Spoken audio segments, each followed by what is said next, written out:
Hi guys, నేను మీ మమాలి. నేనైతే lunch menu ఏంటో చూసేద్దామా. ఇదేమో తోటకూర వెల్లుల్లిపై తాలింపు పెట్టేసి, అండ్ నెక్స్ట్ ఏమో రైస్, ఎల్లో రైస్, ఒక పించ్ ఆఫ్ టర్మరిక్ వేస్తాం, పసుపు వేస్తాం కాబట్టి ఎల్లో రైస్. అండ్ నెక్స్ట్ ఏమో పప్పు, అండ్ అది కూడా పసుపు ఉంటుంది కదా, అందులో పసుపు వేస్తాం కాబట్టి.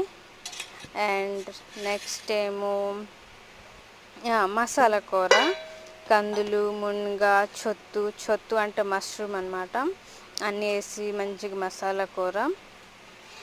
కందులు చాలా ఎక్కువ ఉన్నాయి, స్ప్రౌట్స్ వచ్చాయి కాబట్టి ఉన్నవంతా వేసేసాం.